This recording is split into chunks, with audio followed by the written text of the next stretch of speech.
স্বাগত গ্লোবাল টাইমে। বিশ্বের নানা প্রান্তের খবর নিয়ে আপনাদের সাথে আছি আমি সোহাগ বক্স। শুরুতেই জানিয়ে দিব শিরোনামগুলো।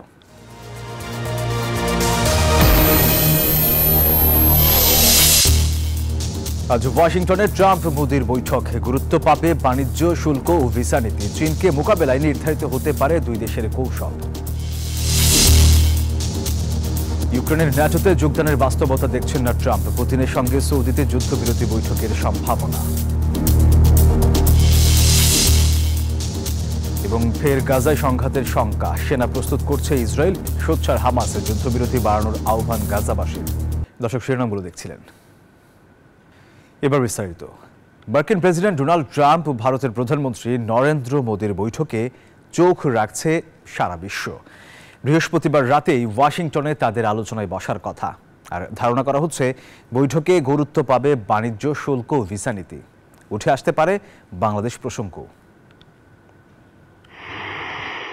কদিন আগেই অবৈধভাবে যুক্তরাষ্ট্রে থাকা এক উড়োজাহাজ ভারতীয়কে ফেরত পাঠায় ডোনাল্ড ট্রাম্পের প্রশাসন। ভারতীয় গণমাধ্যমগুলোতে বলা হয় বিরূপ প্রতিক্রিয়া নয়, বরং এতে দিল্লির সায় ছিল। এবার পশ্চিমাদের সঙ্গে খাতির বাড়ানোর ইঙ্গিত নিয়ে ওয়াশিংটন ডিসিতে ভারতের প্রধানমন্ত্রী নরেন্দ্র মোদি। 2 দিনের সফরে পৌঁছে যুক্তরাষ্ট্রের গোয়েন্দা সংস্থার পরিচালক তুলসী গাবার্ডের সঙ্গে আলাপ সারেন মোদি। এবার দ্বিপাক্ষিক বৈঠক করার পালা মার্কিন প্রেসিডেন্ট ডোনাল্ড ট্রাম্পের সঙ্গে। দুনেতার বৈঠক হওয়ার কথা যুক্তরাষ্ট্রের স্থানীয় সময় বৃহস্পতিবার রাতেই। ট্রাম্প মোদির আলোচনায় কি কি বিষয় থাকতে পারে সেসব নিয়ে আলোচনা চলছে বিশ্বজুড়ে। বলা হচ্ছে ট্রাম্পের উচ্চ শুল্কের তীর এড়াতে চান মোদি, চান বাণিজ্যের ঝুড়ি আরও প্রসারিত করতে। আলোচনায় যে অভিবাসন ইস্যুও থাকবে তার বলার অপেক্ষা রাখে না। বলা হচ্ছে ট্রাম্প মোদির বৈঠকে উঠে আসতে পারে বাংলাদেশ প্রসঙ্গ, কারণ এই সুযোগে আঞ্চলিক বিষয়গুলো নিয়েও আলাপ সেরে নেবেন তারা। আর সেটা হলে অবধারিতভাবেই বাংলাদেশের পট পরিবর্তনের ইস্যু নিয়ে নাক গলাবেন দুই বিশ্বধর দেশের রাষ্ট্র ও সরকার প্রধান।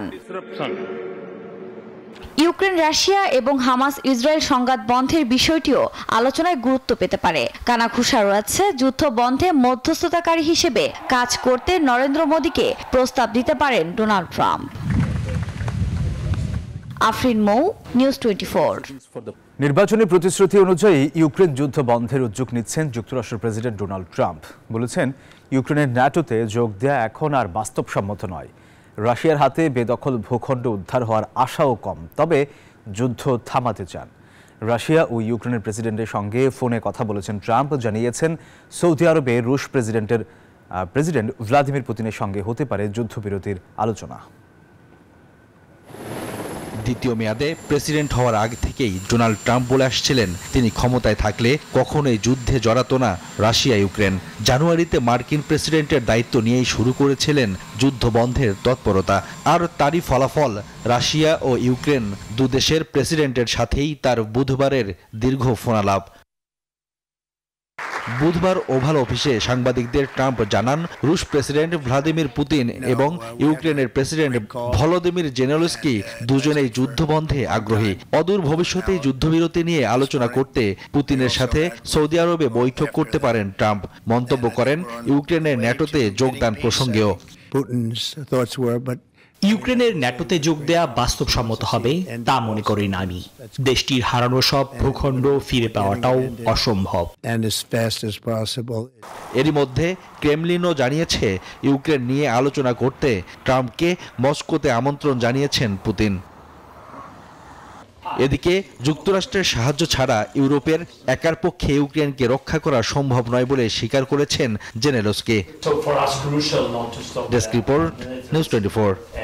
আবারও ভয়াবহ সংঘাতের শঙ্কা তৈরি হয়েছে গাজা উপত্যকায়। নতুন করে সংঘর্ষের দিকে মোড় নিতে পারে ইসরায়েল ও হামাসের মধ্যে চলমান উত্তেজনা। এরই মধ্যে উপত্যকাটির আশেপাশে সেনা প্রস্তুত করছে দখলদার ইসরায়েল।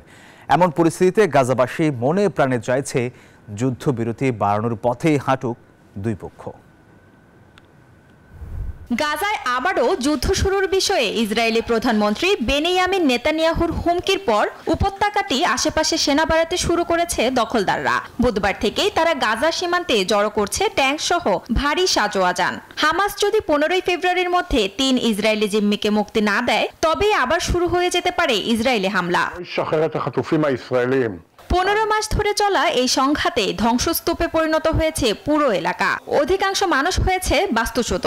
খাবার পানির সংকট তো রয়েছেই, আশ্রয় কেন্দ্রেরও রয়েছে অভাব। এমন অবস্থায় যুদ্ধ শুরু হলে আরো কঠিন হয়ে যাবে গাজার বাসিন্দাদের জীবন। তাই মনে প্রাণে যুদ্ধবিরতি টিকিয়ে রাখার জন্যই প্রার্থনা করছে গাজাবাসী। 7বার বাস্তুচ্যুত হয়েছি আমরা। এরপর কোথায় যাব তা নিয়ে কোনো ধারণাই নেই। প্রথমে ট্রাম্প, তারপর নেতানিয়াহু আর হামাসের খবর গোটা পরিস্থিতিকে আরো খারাপ করে তুলেছে। মানুষ এখন ক্লান্ত, আর যুদ্ধ সহ্য করার ক্ষমতা নেই। এদিকে বুধবার বার্তা সংস্থা আনাদোলু এজেন্সির প্রতিবেদনে জানানো হয়েছে, গাজায় যুদ্ধবিরতি কার্যকর হওয়ার পরও গাজায় ইসরায়েলের হাতে প্রাণ হারিয়েছে শতাধিক ফিলিস্তিনি। আহত হয়েছেন আরো 8 শতাধিক মানুষ। উদ্ধার হয়েছে 6 শতাধিক মরদেহ। Desk report, news 24। ইরানের পারমাণবিক স্থাপনায় হামলা চালাতে পারে ইসরায়েল। ট্রাম্প প্রশাসনের সহায়তায় আগামী 6 মাসের মধ্যেই সেখানে বড় ধরনের হামলার পরিকল্পনা করছে নেতানিয়াহু প্রশাসন। মধ্যপ্রাচ্যে চলমান উত্তেজনার মধ্যে একাধিক মার্কিন গোয়েন্দা সংস্থার বরাত দিয়ে বুধবার এই চাঞ্চল্যকর প্রতিবেদন প্রকাশ করল মার্কিন প্রভাবশালী গণমাধ্যম ওয়াশিংটন পোস্ট। যদিও এ বিষয়ে এখনও কোনো মন্তব্য করেনি হোয়াইট হাউস। কয়েক বছর ধরে ইসরায়েল এবং ইরান ছায়াযুদ্ধ চালিয়ে গেলেও 2024-এ তা ভয়াবহ আকার ধারণ করে। গেল এপ্রিলে সিরিয়ায় ইরানি কনসুলেটে হামলা চালায় নেতানিয়াহু বাহিনী। প্রতিশোধ নিতে ইসরায়েলি ভূখণ্ডে আক্রমণ করে তেহরান। পাল্টা তেল আবিব হামলা চালালেও সে যাত্রা তার ভয়াবহ আকার ধারণ করেনি। এরপর হিজবুল্লাহ প্রধান নিহতের পর তেল আবিবে হামলা চালালে তেহরানে পাল্টা আক্রমণ চালায় ইসরায়েল। সাবেক মার্কিন প্রেসিডেন্ট জো বাইডেনের বাধায় সে সময় বড় আকারে আগ্রাসন চালাতে পারেনি নেতানিয়াহু। তবে যুক্তরাষ্ট্রের নতুন প্রেসিডেন্ট হিসেবে ট্রাম্প ক্ষমতায় আসার পর আবারও ইরানের পারমাণবিক স্থাপনায় হামলার পরিকল্পনা করছে তেল আবিব।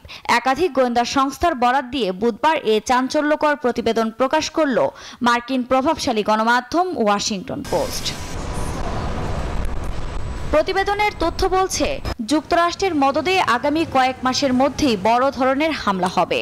ফর্দো এবং নাতানজ শহরে এই হামলার পরিকল্পনা সফল হলে দেশটির পরমাণু প্রকল্পের ব্যাপক ক্ষয়ক্ষতি হবে। যদিও এ বিষয়ে এখনও কোনো মন্তব্য করেনি হোয়াইট হাউস। তথ্য বলছে, 2024 সালের অক্টোবরে ইসরায়েলের ঝটিকা অভিযানে বিমান ও ক্ষেপণাস্ত্র প্রতিরক্ষা ব্যবস্থা দুর্বল হয়ে পড়েছে ইরানের, যা এখনও কাটিয়ে উঠতে পারেনি দেশটি। আর তেহরানের ভঙ্গুর নিরাপত্তা ব্যবস্থাই হামলার ঝুঁকি সৃষ্টি করেছে। আফরিন মৌ, নিউজ 24। দিল্লির মুখ্যমন্ত্রী কে হবেন তা নিয়ে কৌতূহলের শেষ নেই ভারতবাসীর। মুখ্যমন্ত্রী পদ কে পাবেন তা নিয়ে চলছে জোর আলোচনা। এই দৌড়ে রয়েছে একাধিক নাম। এই পদে নারীর কথাও বিবেচনা করছে কেন্দ্রীয় সরকার। গুঞ্জন উঠেছে এই পদে আসতে যাচ্ছেন দিল্লির সাবেক মুখ্যমন্ত্রী সুষমা স্বরাজের মেয়ে বাঁশুরি স্বরাজ। যদিও আম আদমির প্রধান অরবিন্দ কেজরিওয়ালকে হারানোয় এই পদের প্রধান দাবিদার বিজেপির প্রভেশ শর্মা। তবে দিল্লির বিধানসভা নির্বাচনের ফল ঘোষণার প্রায় 1 সপ্তাহ পার হলেও দেশটির প্রধানমন্ত্রী নরেন্দ্র মোদী বিদেশ সফরে থাকায় দিল্লির সরকার গঠনের প্রক্রিয়া আপাতত বন্ধ। সব ঠিক থাকলে নয়া মুখ্যমন্ত্রী ও মন্ত্রিপরিষদ শপথ নিতে পারে আগামী রোববার। 2024 সালে রেকর্ড সংখ্যক সাংবাদিককে নিহতের ঘটনা দেখেছে বিশ্ব।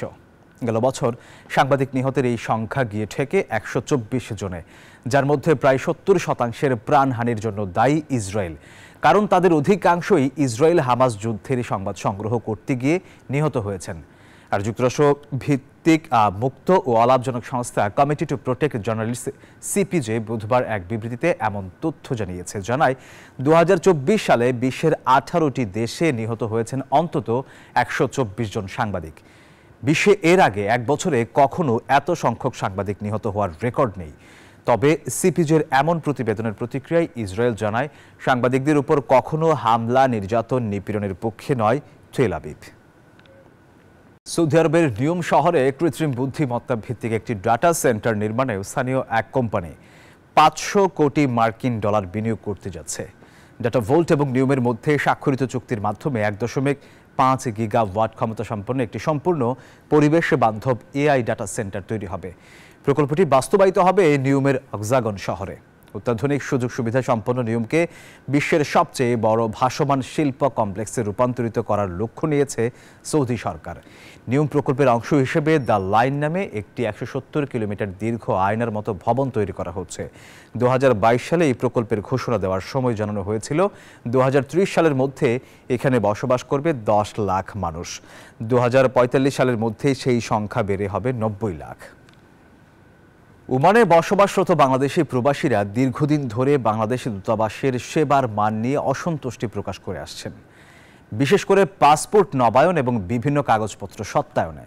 তবে দূতাবাস কর্তৃপক্ষের দাবি, জনবল সংকট আর নানা সীমাবদ্ধতার মধ্যেও সর্বোচ্চ সেবা দেওয়ার চেষ্টা করছেন তারা। ওমান থেকে পলাশশীলের পাঠানো তথ্য ছবিতে ডেস্ক রিপোর্ট। বিভিন্ন দেশে থাকা বাংলাদেশের দূতাবাস থেকে নানা সেবা নিতে হয় প্রবাসীদের। মধ্যপ্রাচ্যের দেশ ওমানে প্রবাসীদের এমন সেবা পাওয়া যেন দুঃস্বপ্ন হয়ে দাঁড়িয়েছে। প্রবাসীদের অভিযোগ, দূতাবাস থেকে ন্যূনতম সেবা পেতে তাদের নানান ভোগান্তি পোহাতে হয়। সকাল 8টা থেকে দাঁড়াইছি এখানে, প্রায় 7টা বাজে আমাদের শুধু টাকাটা জমা নিতে। আমরা চাই যে টাকা যে জমা নেওয়ার বিষয়টা এটা অনলাইন ভিত্তিক করুক। আমরা অনেক লোকজন হওয়ার কারণে যে ধরনের গ্যাদারিং হচ্ছে এটা আমাদের জন্য খুবই কষ্টসাধ্য। আমরা অনেকে সালালা, সোহার, সাহাম থেকে আসে, ভোর 4টার থেকে সিরিয়াল ধরি, তারপরও ওই দিনে পাসপোর্টের কাজ সম্পূর্ণ করতে পারি না। অবকাঠামো ও জনবল সংকটই এই ভোগান্তির অন্যতম কারণ বলে জানা গেছে। তাই ওমান দূতাবাসের অবকাঠামো ও জনবল বৃদ্ধি করতে বাংলাদেশ সরকারের প্রতি আহ্বান জানান বাংলাদেশ কমিউনিটির নেতারা। অতি সত্বর এই দূতাবাসকে পরিবর্তন করে আমাদের যে প্রবাসীরা বিভিন্ন দূর দূরান্ত থেকে এখানে সার্ভিস দেওয়ার জন্য আসে, তাদেরকে যেন সার্ভিস দেওয়ার মতো একটি উপযুক্ত পরিবেশ গ্রহণ করতে পারে। তবে দূতাবাস কর্তৃপক্ষের দাবি, নানান সীমাবদ্ধতার মধ্যেও সর্বোচ্চ সেবা দেওয়ার চেষ্টা করছেন তারা। জায়গা স্বল্পতা আছে, আমাদের অনেক কর্মকর্তা আছেন যারা পার্টিশন করে বসে আছেন। আমাদের পাসপোর্টের সার্ভারও কিন্তু তাদের বসে একটু পার্টিশন করে। তো আমরা চেষ্টা করছি পাশের একটি ভবন ভাড়া করার, অথবা নতুন একটি জায়গায় যদি দূতাবাস স্থানান্তরের সুযোগ সৃষ্টি হয়। আমরা আমাদের মন্ত্রণালয়কে জানাইছি, মন্ত্রণালয় এই বিষয়টিতে কাজ করছে। ওমানে প্রায় 8 লাখ প্রবাসী বাংলাদেশি বসবাস করছেন। ফলে তাদের জন্য দূতাবাসের কার্যক্রম আরও উন্নত ও সহজলভ্য করার দাবি ক্রমেই জোরালো হচ্ছে। Desk report, news 24। জমকালো আয়োজনে লন্ডনে অনুষ্ঠিত হল পিঠা উৎসব ও সাংস্কৃতিক অনুষ্ঠান। খুলনা ডিভিশনাল অ্যাসোসিয়েশন ইউকের উদ্যোগে পূর্ব লন্ডনের এই পিঠা উৎসব রূপ নেয় একখণ্ড বাংলাদেশে। আয়োজকরা বলছেন, পরবাসে দেশের কৃষ্টি ও সংস্কৃতিকে তুলে ধরাই মূল লক্ষ্য। যুক্তরাজ্য থেকে খালেদ মাসুদ রনির পাঠানো তথ্য ছবিতে ডেস্ক রিপোর্ট। শীতকাল জুড়ে বাংলাদেশের ঘরে ঘরে থাকে হরেক রকমের পিঠা খাওয়ার ধুম। প্রবাসীর কর্মব্যস্ত জীবনে এমন ঘরোয়াভাবে পিঠাপুলির আয়োজন প্রায় অসম্ভব। তাই বলে নিজস্ব ঐতিহ্য আর সংস্কৃতি চর্চায় কোনোভাবেই পিছিয়ে নেই যুক্তরাজ্যের প্রবাসী বাংলাদেশিরা। খুলনা ডিভিশনাল অ্যাসোসিয়েশন ইউকের উদ্যোগে পূর্ব লন্ডনে জমকালো আয়োজনে অনুষ্ঠিত হয় পিঠা উৎসব। সেখানে দেখা মেলে নানান দেশীয় সুস্বাদু পিঠার পসরা। পিঠার উৎসব যেন পরিণত হয় একখণ্ড বাংলাদেশে। বিভাগীয় সমিতির যে নতুন কমিটি, তাদেরকে অনেক অনেক অভিনন্দন। খুলনা বিভাগের 10টি জেলা সবাইকে একসঙ্গে করতে পারি, সবার মধ্যে ইউনিটি বৃদ্ধি করতে পারি এবং আমাদের যে নেক্সট জেনারেশন তাদেরকে আমাদের যে কৃষ্টি কালচার সেগুলোর সাথে পরিচিত করতে পারি এবং আমাদের যে ঐতিহ্যবাহী পিঠাগুলো আছে সেগুলোর সাথে পরিচয় করিয়ে দিতে পারি। আজকের এই খুলনা বিভাগীয় সমিতির আয়োজনে পিঠা উৎসবে এসে অত্যন্ত আনন্দিত এবং এই উৎসবের শুভকামনা আশা করতেছি। এই বছর এত সুন্দর করে প্রোগ্রামটা হলো, জাস্ট গত বছর থেকেও আজকে এবার হলো আমাদের খুলনাবাসীরা অনেক সুন্দর এনজয় করছে। সবাইকে অসংখ্য ধন্যবাদ। আজকের এই অনুষ্ঠানে আপনাদের উপস্থিতি আমাদেরকে সত্যি অনেক সহযোগিতা করেছে। প্রতিটি পিঠা এবং আমাদের যে কৃষ্টি কালচার এটাকে উৎসাহিত করার জন্য এবং এই লন্ডনের বুকে এটাকে আরো প্রসারিত করার জন্য ধন্যবাদ সবাইকে। সভাপতি নাহিদ নেওয়াজ রানার সভাপতিত্বে এতে প্রধান অতিথি ছিলেন বার্কিং অ্যান্ড ডেগেনহ্যামের মেয়র মঈন কাদরি। ছিল মনোজ্ঞ সাংস্কৃতিক অনুষ্ঠান। এই আয়োজনে আবৃত্তি, নাচ, গান ছাড়াও রাখা হয় শিশুদের চিত্রাঙ্কন প্রতিযোগিতা। Desk report, news 24। শেষ করার আগে শিরোনামগুলো জানাবো আরও একবার।